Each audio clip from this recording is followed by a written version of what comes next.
tal? ¿Cómo están? Bienvenidos a otro episodio de Modo Mentor. Este es nuestro segundo episodio y en esta mentoría tenemos a un reconocido líder de las relaciones públicas, fundador de una exitosa agencia llamada Neuma, que tiene a su cargo diversas cuentas de marcas muy prestigiosas aquí en México.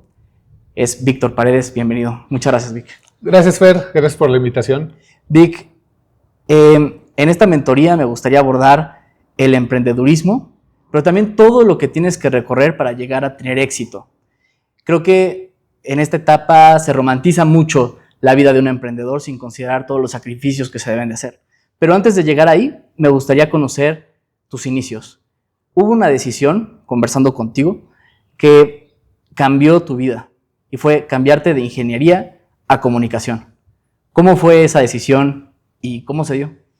Bueno, cuando yo estaba en la preparatoria, pues no tenía ni idea qué quería estudiar, o sí tenía idea, pero la realidad es que no tenía una certeza, una claridad y una seguridad. Yo siempre he sido una persona un poco insegura, un poco tímida y pues no tenía idea qué es lo que quería. Entonces todo el mundo me decía que era bueno para la ingeniería porque soy muy bueno para las cosas manuales. Entonces yo era el niño que arreglaba los baños, que arreglaba la luz, cosas así, y entonces todo el mundo me perfiló para allá. Entonces, cuando salgo de la prepa o cuando escojo carrera, me voy a ingeniería, pero la realidad es que casi que me estaba quedando por matemáticas y por física. Okay. Y me fui, entré, pasé 2 semestres espantosos, donde pues lo negativo fue este tema de no hacer algo que te guste, de hacer las cosas con pesadez, de estar en un ambiente donde no te gusta. Pero lo positivo fue que me permitió darme cuenta de que quería dar un salto, de que podía hacerlo y de que tenía que trabajar para poder encontrar un camino en el cual pues, me iba a abrir yo mismo, ¿no? Porque en aquellos tiempos yo le decía a mis papás que me quería cambiar y no crees que les hacía mucha gracia, ¿no? Entonces, pues yo dije, pues lo tengo que hacer solo. Entonces yo estudié en la UNAM. Para poder hacer el cambio tenía que volver a rehacer el examen nuevamente de admisión. Y fue la única manera en cómo lo pude lograr. Era eso o pasar 2 años en ingeniería con un promedio de 8.5, que obviamente no tenía porque mi calificación más alta fue 2. Y dentro de comunicación, ¿por qué te llamó la atención relaciones públicas? Bueno, a mí me gustaba mucho escribir. Lo que sucedió es que en ese periodo, entre que presenté el examen a comunicación y dije, no me vuelvo a presentar a ingeniería, era el año 2000. Entonces, estaban todas las campañas electorales corriendo. Ajá. Y entonces, una amiga me invitó a trabajar en una campaña política de un candidato a diputado local. Entonces, a lo que me dedicaba era brigadista. Me ponía un chaleco, iba tocando puertas de la colonia, de las colonias de Benito Juárez para presentar al diputado. Sí. Entonces, en ese tiempo es cuando estaba Fox, cuando estaba toda esta parafernalia del cambio de la democracia, pero también el tema de la imagen. Los colores, cómo te sientas, los ojos, que si miras hacia arriba estás inventando, que si ves hacia abajo estás recordando, ¿no? Entonces, todo eso a mí me gustaba y no sabía cómo se llamaba. Entro a comunicación queriendo ser periodista por la parte de escritura, pero cuando entro, hay una semana de la comunicación, conozco el área de comunicación organizacional y veo que ahí es donde se engloba el tema de comunicación corporativa. El tema de la imagen, de la reputación, de la percepción, y digo, ahí es lo que quiero hacer. Y desde el primer semestre hice toda mi carrera pensando en que me iba a dedicar a esto. Entras, ¿y cómo fue tu primer acercamiento laboral ya formalmente al mundo de las relaciones públicas? Te cuento un poco de este podcast. Este podcast lo que busca es que con la experiencia que tienen nuestros invitados se pueda salir más enriquecido y, por ejemplo, aquí puede haber personas que están buscando iniciar en el mundo de las relaciones públicas, tener su primer acercamiento laboral. ¿Cómo fue tu primer acercamiento? ¿Tú recomiendas que empiecen a trabajar jóvenes? Por supuesto. A ver, y antes que eso, ese tema de saber por dónde quieres avanzar, este tema de poner intención a cada decisión y a cada momento. O sea, claro que tienes que empezar a trabajar antes para agarrar un poquito de experiencia, para saber cómo va, ¿no? Pero sobre todo, antes que eso, saber a qué te quieres dedicar, o mínimo tener la idea, porque entonces puedes ir construyendo tu carrera hacia algo que te va a beneficiar en la parte del futuro. Yo empecé a trabajar empecé a tomar la clase de Relaciones Públicas en los últimos semestres de la carrera. Los primeros años es tronco común.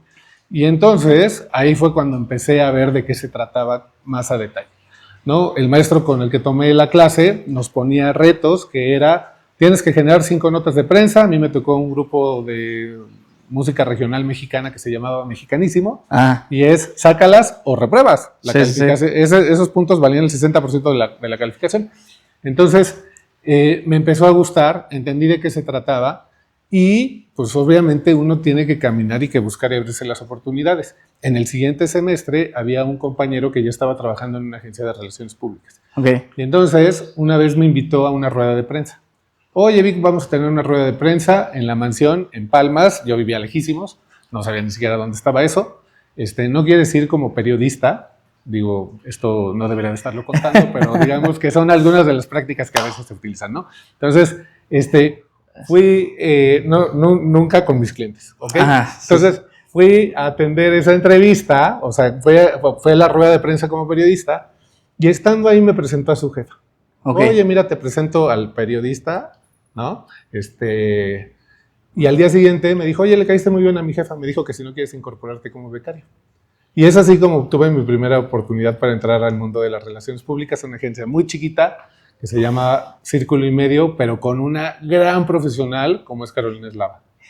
Vic, a veces cuando vemos trayectorias tan consolidadas, cuesta trabajo imaginar a emprendedores como tú o altos ejecutivos en sus primeros pasos. ¿Cómo eras en tus primeros pasos y qué crees que te diferenció o que fue lo que tú le aportaste de valor agregado a los equipos donde estabas para poder ir escalando, generándote una reputación y poder tener presencia? Bueno, yo creo, por lo que me dicen, o sea, para mí siempre ha sido un tema de gusto. O sea, al estar en un lugar que no me gustaba, diferencié lo que efectivamente me gusta. Entonces, siempre fue un gusto para mí trabajar con cuentas, entrar a trabajar. Entonces, era explotar y exprimir lo más que podía una campaña. Es decir, comprometerme con mi cliente. Y eso se muestra en gusto, se muestra en pasión, se muestra en querer dar los mejores resultados. Y eso es lo que considero yo que la gente voltea a ver de mí ¿no? Y dicen, bueno, está como si fuéramos nosotros, ¿no? Claro. Entonces, yo creo que va un poquito por ahí. Vic, aquí decías algo, mencionabas unas características importantes. Uh-huh. Hay personas que están iniciando en el mundo de las relaciones públicas, que se quieren abrir paso en el sector corporativo o en el sector público o en agencias. Tú como emprendedor tienes un equipo de más de 50 personas a tu cargo. Sí. ¿Cuáles son las características que evalúas para poder meter a alguien a tu equipo? Que esté vivo. ¿En qué se refleja eso? En que sea una persona apasionada. Yo no pregunto dónde estudiaron, ya pregunto quizá hasta después, ¿no? Pregunto, los veo, ¿no? Creo que con el paso de los años que nos dedicamos al tema de personas, aprendes a leer, hay un tema de energía y hay un tema de que empiezas a leer personas. Entonces, para mí, uno es que tengan vida, que sean gente con ganas, que sea gente apasionada, porque teniendo ganas, todo lo demás sale solito. Entonces, para mí, la pasión es súper importante, ¿no? De ahí lo que te diría es la humildad, ¿no? También algo que me caracteriza en mis entrevistas y me lo dicen mucho las personas de mi equipo, bajo esta lectura, ¿no? No, yo soy un experto, tengo 4 años trabajando, me identifico porque tengo fuertes relaciones y sé posicionar temas en una narrativa aburrida, repetitiva, que todo el mundo dice, ¿no? Y entonces de pronto es, ok, ¿cómo se llama el editor de Expansión? ¿Cómo se llama la editora de Mundo Ejecutivo? ¿A qué periodista le puedes pedir un favor? Entonces, todo el choro y toda la verborrea que puedan tener, ¡pum!, se va en un tema de conocimiento de 2 segundos, que no es un conocimiento de dame una definición de Habermas de la comunicación bajo los sistemas. No. En un tema de práctica, en un tema del día a día común. Ahí tocaste algo que creo que poniéndote en modo mentor puede ser de gran valor para las personas que nos escuchan. Se necesita hacer networking para todo, en la industria en la que estés. Sí. Porque nunca sabes dónde podrás aportar valor y tampoco sabes con quién te puedes encontrar en un futuro. Sin embargo, quizá es un poco más difícil en los primeros pasos, por la jerarquía, por la experiencia, por la manera de leer a las personas. Tú eres una persona que se dedica a estar con gente, a hacer que la gente se sienta cómoda. ¿Cuáles son los consejos que darías a alguien que quiere hacer networking? Bueno, yo creo que debes de ser, para el tema del networking, necesitas ser muy auténtico, está muy trillado, pero Genuino. es verdad, necesitas ser genuino, necesitas entender que no necesitas encontrar retribución de alguien, o sea, somos personas, ¿no? Tú hablabas del tema ahorita de hacer sentir que estén cómodos, de conectar, la importancia, yo creo que es todavía un paso atrás, somos personas, y a las personas nos gusta que nos vean, nos gusta que nos escuchen, ¿no? Nos gusta conectar con otras personas. No porque quieras recibir algo a cambio, Claro. sino porque cada persona puede aportarte algo o tú le puedes aportar algo. El hecho de que te conecte, hay algo que tú puedas entender o aprender. Entonces, creo que es irte a lo básico. Si tú vas y dices, quiero ir a este evento o me interesa relacionarme con estas personas porque voy a conseguir algo, creo que ahí ya valió. Y eso es algo que a mí me ha funcionado. O sea, yo no iba por la vida diciendo, o sea, ni siquiera entendía. O sea, yo soy el primer comunicólogo de mi familia. Entonces, ni siquiera entendía bien a bien cómo era.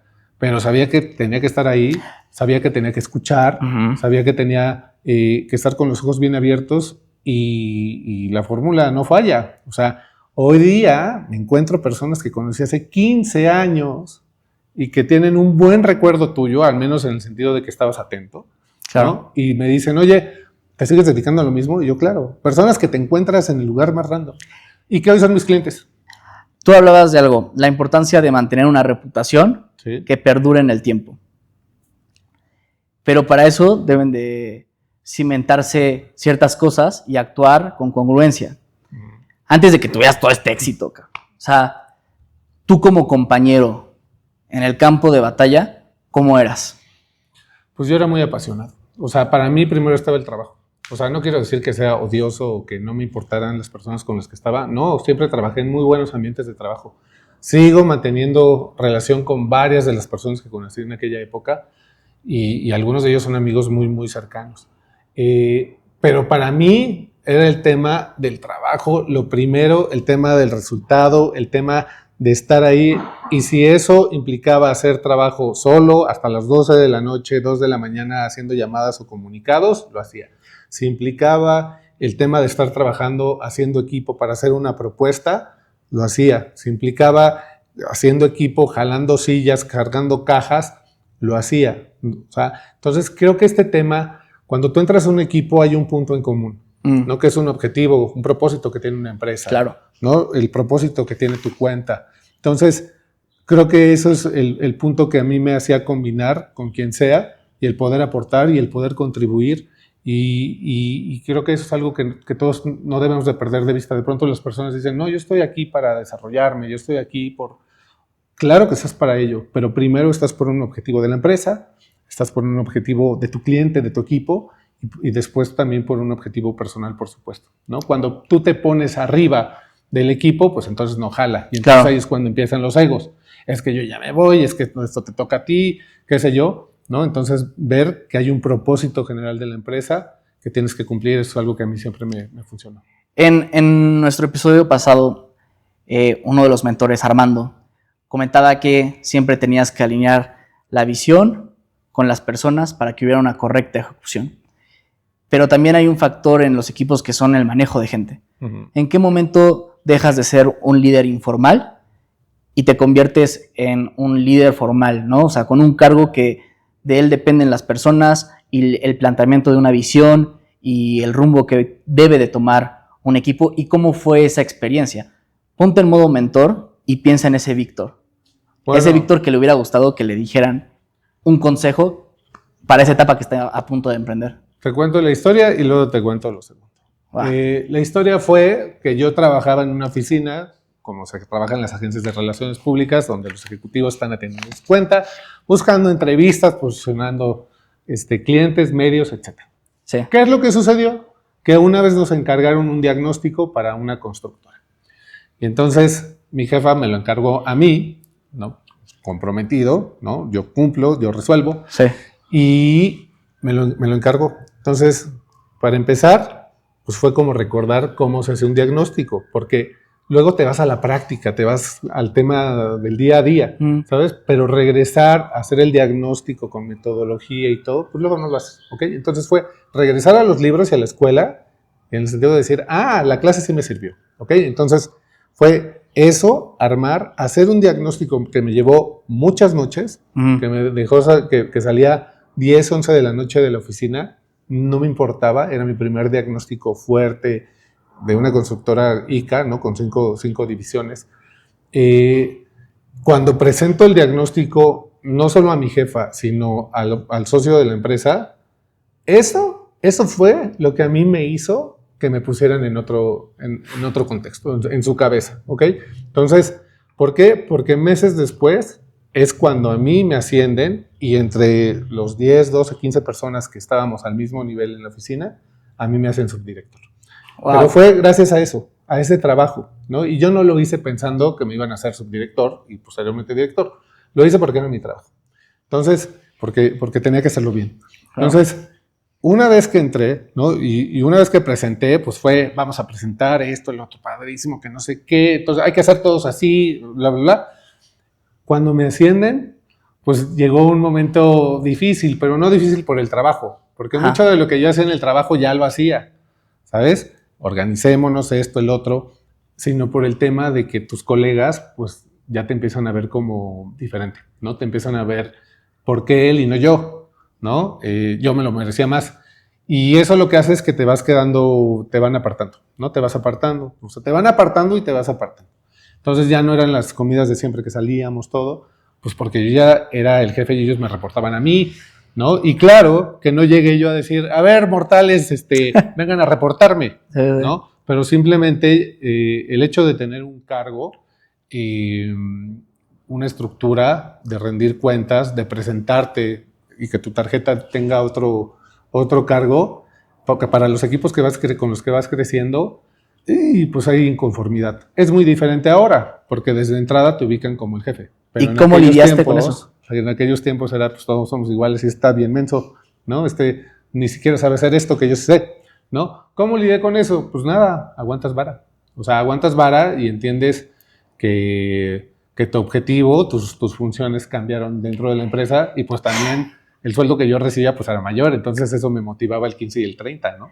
Ahí tocas un tema importante porque ya te conviertes en un líder formal, sin embargo, hay estilos de liderazgo. Sí. Y es muy difícil encontrar el pinche estilo de liderazgo y es de irle calando, ¿no? Es como estar con un caballo. Totalmente. O sea, es o aflojas la rienda o la tienes muy cortita, das espuelazos o no das espuelazos. Sí. ¿Cómo fue tu proceso para encontrar ese estilo de liderazgo? El proceso ¿Y cuál es tu estilo de liderazgo? El proceso sigue porque todos somos personas. Claro. ¿Okay? Pero en aquellos tiempos, no sé ahora, pero en aquellos tiempos hablaba mucho, sé líder, no un jefe, sí. Líder asumido, o sea, tonterías que uno se creía y la realidad es que no es así. Yo con experiencia hoy, eso no existe. Quien te lo diga no ha dirigido una empresa. ¿Okay? Motiva equipos, les dice lo que quieren oír. O sea, el líder tiene que tomar decisiones, tiene que cumplir los objetivos y tiene que hacer lo que tiene que hacer para que la empresa siga, para defender los empleos, para que los clientes sigan contentos y para traer más proyectos con el cual se siga dando ese crecimiento. Y eso, pues no, este tema de ser líder y jefe y no jefe, muchas veces no aplica. O sea, por supuesto, no es un tema de reglas o como el caballo estarles picando, ¿ok? Claro. Pero sí necesitas ver que ante todo están los objetivos, porque si no, el cliente te corre, ¿no? Y es ahí donde no pasan el valle de la muerte muchas empresas. Un líder, pues muchas veces no es popular, no eres el más popular, muchas veces tomas decisiones que a la gente no le gusta, pero lo que tienes que ver es que así es. Una de mis mentoras, ¿no? En alguna situación que tuve, bueno, al principio conforme fui creciendo y entonces hacíamos equipo, y entonces una chica con la que yo trabajé mucho tiempo, 4 años después de la mano, nos entendíamos con los ojos, cuando me dice que se va de la empresa, para mí fue un drama, o sea, para mí fue un tema de, pero ¿por qué te vas? Pero si tú y yo íbamos a tener esta empresa y yo te veía. Y llegó mi mentora y me dijo, Vic, entiende, no son tus amigos, son tus empleados. ¿Okay? ¿No hay amistad? Yo creo que se puede dar, pero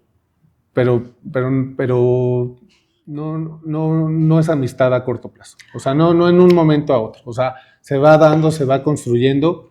Tienes que entender que ante todo están tus objetivos. El estilo de liderazgo también creo que se va adaptando según las personas con las que tienes. Claro. Yo prefiero comprometerme y que se comprometan conmigo personas jóvenes, ¿no? A mí me dicen, es que tienes puro chavito que a sus 25 años saben lo que yo sabía a los 30. Esa es parte de mi compromiso con ellos, ¿no? Que les veas la apariencia no quiere hablar de falta de experiencia. Claro. ¿No? A lidiar con personas de mi edad que de pronto lo que me dicen es, es que todo está mal, es que yo vengo acá a enseñarles y estas nuevas generaciones que no entienden y no se prestan, y que yo digo, puta, están llenos de energía, esto y lo otro, ¿sabes? Entonces, claro, cada grupo, todos somos diferentes. Yo prefiero lidiar con gente que está más abierta, otra vez, gente apasionada, gente que tiene vida. No me gustan los cadáveres, no me gusta la gente muerta, pero vas adaptando y también vas entendiendo sus necesidades. Los equipos son distintos, claro, pero siempre una dirección. Vic, ¿en qué momento cambió tu necesidad? Es decir, ¿en qué momento tú decidiste que querías emprender? ¿Fue algo que siempre lo tuviste en mente? ¿Fue algo que mientras te ibas adentrando en el camino de las agencias dijiste yo quiero tener mi agencia? ¿Y cómo fue esa transición de ser ejecutivo, y además un ejecutivo bien posicionado dentro de tu sector, a dar el salto? ¿Qué pasó? Yo siempre me vi como una persona que podía aportar valor. Siempre me vi desde niño como una persona... Mi papá es abogado, ¿no? Mi papá siempre, todos los días salía con traje y con corbata a trabajar. Entonces, para mí, en algún tiempo esa era la imagen del éxito, ¿no? Claro. Entonces, salir 2 teléfonos, ¿no? Muy importantes, ¿no? Entonces, yo siempre creí que iba a ser una persona exitosa y que iba a replicar esos esquemas, que no tienen nada que ver con lo que hoy pienso, ¿no? Cuando era niño. Pero a lo que voy con esto es que yo siempre tuve el deseo de poder aportar. Yo nunca me vi como una persona que iba a tener, pues sí, que iba a estar lidiando, que se iba a estar quejando, ¿no? O sea, yo me veía que iba a tener un desarrollo pleno, que iba a ser una persona que estuviera satisfecha con su vida. Y afortunadamente así ha sido, gracias a Dios. Entonces, con lo que voy es, ya se me fue la idea. Sí, te estaba preguntando de cómo decidiste emprender. Sí. ¿No? Y en este sentido, yo desde que bajo esa visión, claro, ¿no? Cuando estoy en la escuela, cuando entro a mi primer trabajo, cuando conozco a mi jefa, que ella también es emprendedora, digo, caray, trabajo en una agencia chica que nadie conoce en nombre, pero trabaja con Visa, trabaja con Mercado Libre, trabaja con Lili, trabaja con unas cuentas que suenan muy bien, ¿no? Y yo al verla y que trabajaba y combinaba trabajos y esto, o sea, para mí fue un tema de decir, o sea, se puede hacer, se puede, ¿sabes? Claro. Yo nunca vi como que esto era exclusivo de una empresa. Yo lo veía que lo podía hacer gente. Entonces, desde mi primer trabajo, yo empecé a ver eso. Adicionalmente, siempre he tenido la fortuna de que me recomienden. Siempre, desde mi primer trabajo, un doctor vocero me dijo, oye, ¿tú que llevas esto para el laboratorio? ¿Nos podrías ayudar con una campaña para un congreso de cáncer de pulmón? Por supuesto, doctor. Fui con mi jefa, hicimos la propuesta, pum. Y siempre he tenido la fortuna. Entonces, siempre fue combinando y siempre el universo también siento que me fue hablando en el sentido de decir otros proyectos, otro cliente adicional a tu trabajo que tenías acá, ¿no? Y así fue como fui haciendo mi carrera. Siempre la fui pensando en yo tener un proyecto independiente. Lo que se abrió a lo largo de los años es que también vi la oportunidad. Claro. Trabajando con grandes agencias de comunicación acá en México, veía cuáles eran los vicios. Y yo decía, bueno, ¿cómo es posible que tuviéramos mejores resultados en Círculo y Medio que en Guerra Castellanos, que cobra carísimo y que es una agencia grande? Pues porque no tiene nada que ver el tamaño o el nombre. ¿no? Sino es la gente. Entonces, empecé a ver muchos de los vicios que hay en las agencias de relaciones públicas, propuestas recicladas, no se meten los directores, un tema de comunicación como siempre, aburrida. En aquel tiempo se dividía la comunicación, que si esto es offline y esto es online, pues cuando el principal motor de reputación corporativa es Google. Y es ahí también donde fui construyendo cuál iba a ser mi oferta de valor, ¿no? Y eso es ya la consolido en 2019, cuando ya me independizo, pero para llegar a 2019 yo trabajé 7 años previos, junto con quien en aquella época era mi socia, tocando puerta, empezando en el comedor de su departamento, trabajando, dejando de trabajar a las 6 de la tarde en el despacho para meterme a hacer mi proyecto independiente y estar con las otras. Y así. Y eso es lo que no cuentan, ¿no? O sea, muchas veces se romantiza la vida del emprendedor, se piensa que es fácil, que es yo quiero, me interesa, es algo que se puede hacer, pero no ven toda la planeación. Por ejemplo, en este podcast, quizá ustedes estén viendo el episodio, pero no vieron desde la construcción de la marca y todo lo que está detrás. Claro. Vic, y te lo digo porque esto es como un microemprendimiento. Sí. Vic, cuando decides ya dejar el mundo ejecutivo, por así decirlo, y tener formalmente tu empresa, ¿te costó trabajo la decisión? No, no me costó trabajo. Me costó, cuando me salí, cuando me independicé, es porque todo hablaba de que ya estaba. Y yo ya había establecido una red de seguridad. Pero, red de seguridad, qué sí, importante. Claro. Siempre, o sea, porque no es esta idea del emprendedor que sale, que le vale pepino y que va y entonces yo voy a emprender y voy a hacer todo, pues ahí es donde se queda en el 90% de las empresas. ¿Por qué? Pues porque se avientan sin tener un plan, sin tener una ruta de acción, sin tener una red de seguridad. ¿Cuál era mi red de seguridad? Uno, pues bueno, ya tenía algunos clientecillos que me permitían pagar mi hipoteca de mi departamento, que me permitían pagar la nómina que teníamos de 1 o 2 personas que nos apoyaban durante un año. ¿Ok? Ya también tenía clientes que ya no eran proyectos de 2 meses, sino ya eran clientes con una iguala, que estaban contentos y que yo también veía potencial de crecimiento.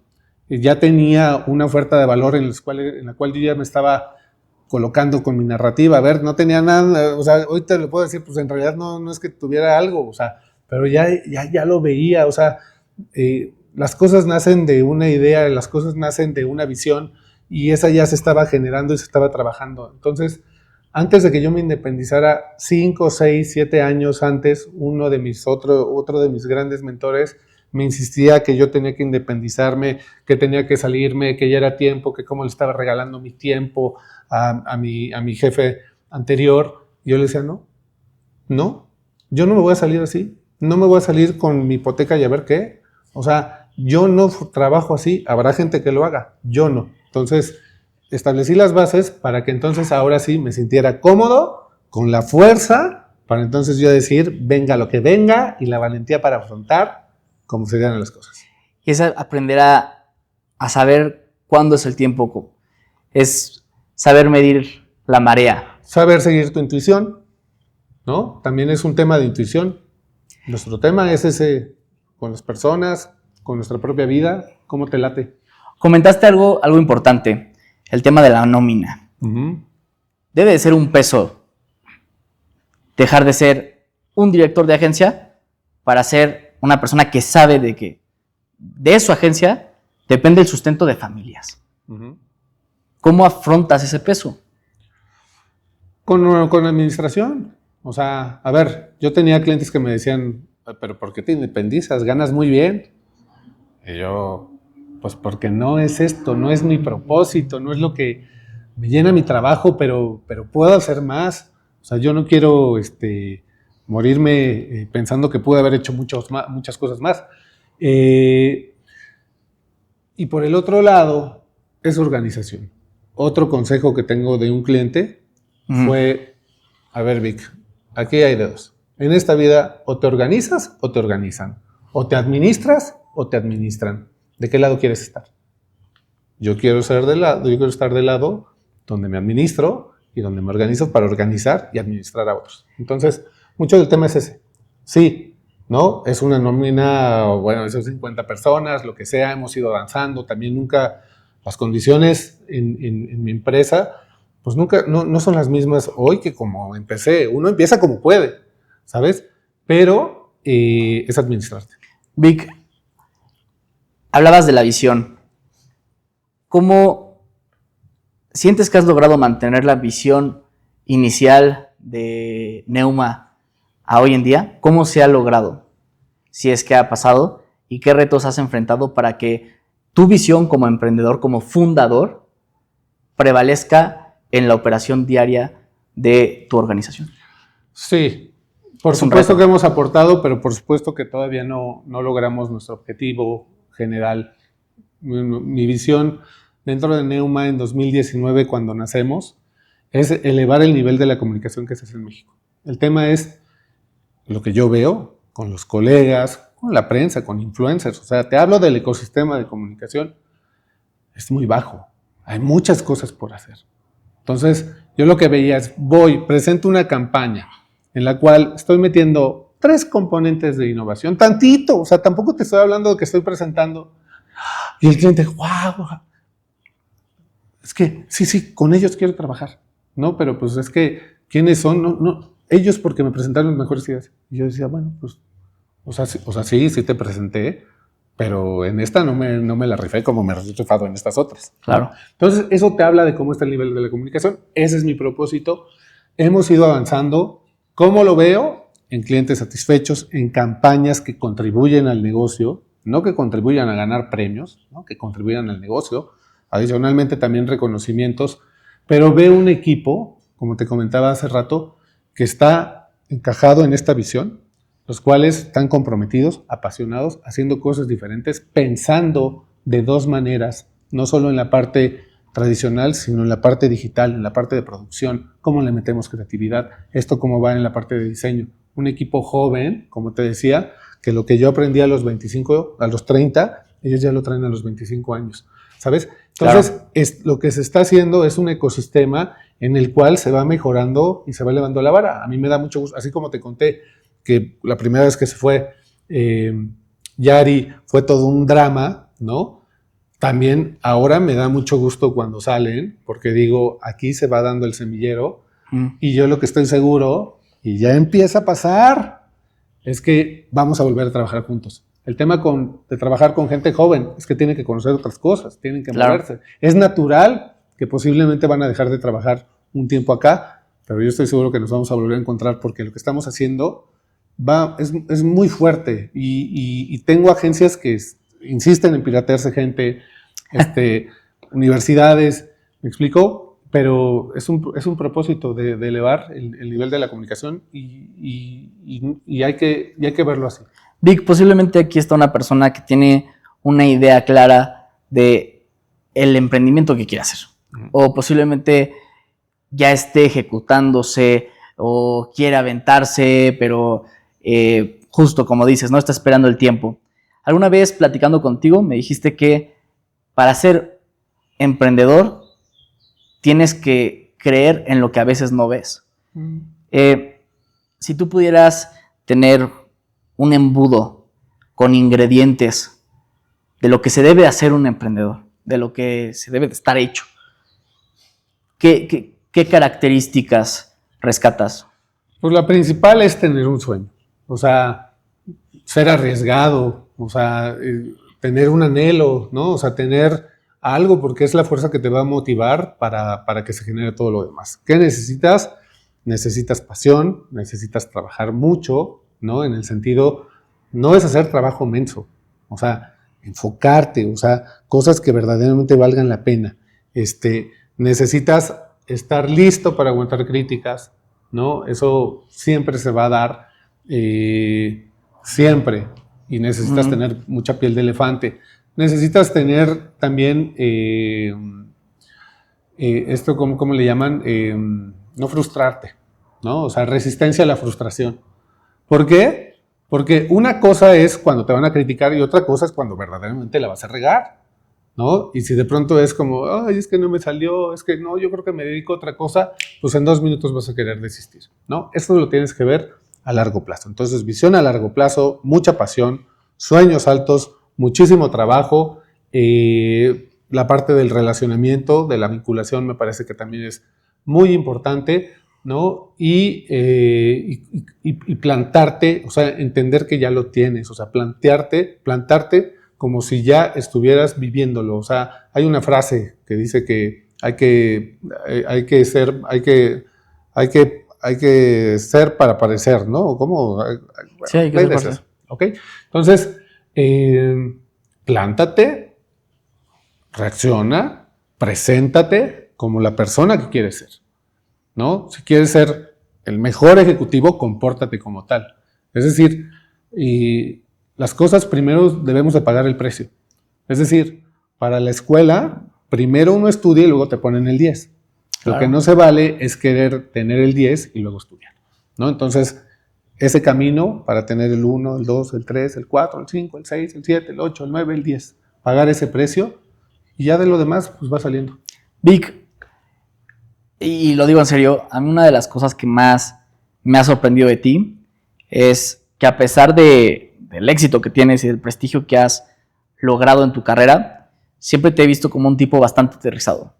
Creo que a veces una persona sabe reaccionar de mejor manera ante el fracaso que ante el éxito. ¿En algún punto se te subió? ¿Cuáles fueron las bases que te mantuvieron centrado? Porque también puede que todo se tambalee cuando la cabeza no está bien. Y es importante para los emprendedores, ¿no? No a los primeros miles de pesos te vas a comprar un camionetón, no vas a empezar a actuar de una forma que no es como tú eres. ¿Tú qué estrategia seguiste para poder estar centrado o se te ha subido? A ver, pues no sé, es que depende a quién le preguntes. Yo trato de mantenerme muy como soy, ¿ok? Yo soy así, entiendo que no a todo el mundo le vas a caer bien, ¿no? Entiendo cuál es mi objetivo, entiendo cuál es mi propósito y mi visión. Eso a veces no les gusta y de pronto te dicen, ay, es que ya se le subió, ¿no? Claro, seguramente en el camino se me ha subido y seguramente se me ha bajado también. Todo se te devuelve, ¿no? O sea, yo parto mucho de eso. Pero no, en términos generales yo no creo, yo me mantengo muy ecuánime. Yo lo que sí creo es, necesitas saber a dónde vas, necesitas no distraerte. A ver, la vida es a largo plazo. Yo hoy tengo 43 años. Mi esperanza de vida de un hombre son 73, me quedan 30 años de vida. Entonces, simplemente viéndolo así, me quedan 30 años para hacer muchas cosas más, ¿no? Si lo vemos por estadística. Entonces, no puedes desaprovechar o acortarte quedando mal con las personas, siendo lo que no eres, ¿no? Es ahí donde entra mucho tu propio valor y tu propio centro. ¿Qué es lo que es importante para ti? ¿No? ¿Por qué estás trabajando? ¿No? Necesitas tener sueños bien altos para avanzar hacia ellos. El problema es que muchas veces las personas no saben a dónde van, ¿no? Y van siguiendo a otros, y cuando la otra persona se cae, van todos en caída. Entonces, necesitas tener bien claro lo que te hace estar contento, lo que te hace más feliz. Hay cosas que no me hacen más feliz, entonces no las propicio. Tener un camionetón no me hace más feliz que tener mi Ibiza, ¿no? Entonces me da exactamente lo mismo. Si me preguntas de un viaje, ay sí, ¿no? ¿Por qué? Porque me permite conocer, me permite expandir mi creatividad, me permite comer, ¿no? Entonces, ahí esas cosas si me hacen más feliz, pues entonces me enfoco, ¿no? Pero otra vez hay que partir del centro hacia afuera, de lo que a ti te hace contento. Porque si estás satisfaciendo a las personas en el exterior, nunca les vas a dar gusto. Vic, son dos las últimas preguntas que te tengo en esta mentoría. La primera de ellas es, ¿por qué decidiste, hace relativamente poco tiempo, dar clases? Cuando tienes una agenda saturada, cuando tienes reuniones con clientes, otros proyectos, ¿por qué decidir ser maestro? Porque nunca había dado clases y porque yo no me quiero morir pensando que pude haber hecho X o Y o Z. Hay tiempo para todo. Uno se puede disciplinar. A partir de agosto del año pasado empecé con un plan en el cual me empecé a despertar más temprano, me empecé a hacer ejercicio, para organizarme mejor, pero sobre todo para mostrarme que yo podía tener mayor disciplina, mayor fuerza, no solo mental, sino también física, ¿no? Entonces, es disciplina, el tiempo de lo que tú dices, ¿no? La agenda, son pretextos. O sea, uno se puede organizar, uno puede dar tiempo para lo que es valioso y para lo que es importante. Entonces, entré a dar clases porque nunca lo había hecho, sí, he sido invitado a muchas clases, muchas universidades, etcétera, pero no recurrentemente. Quería saber qué es el contacto con ideas frescas, con gente nueva, con otras visiones, está espectacular. Y también porque yo lo vi como una manera en cómo podía afinar y compartir y continuar con mi propósito en el sentido de elevar, de compartir y de que estos chavitos que están estudiando y que tienen 18, 19 años puedan aprender en menos tiempo lo que a mí me costó más. Vic, la típica frase de profesores es que a veces se sacan más lecciones dando clases que tomándolas. Uh-huh. ¿Qué lecciones has sacado como esta faceta de docente? Que me falta más paciencia, que los alumnos de pronto están muy mal, y eso habla más bien de mí, ¿no? Sí, sí. Que he aprendido que también no puedes hacer que los otros avancen o que los otros brillen o que ellos mismos puedan ver lo que tú de pronto puedes ver o quisieras ver de ellos. Cada quien tiene su proceso. Yo veo gente que digo, eres súper bueno en esto y lo otro, pero ¿por qué te vas allá? Bueno, porque así tiene uno que aprender, ¿no? Como yo en ingeniería.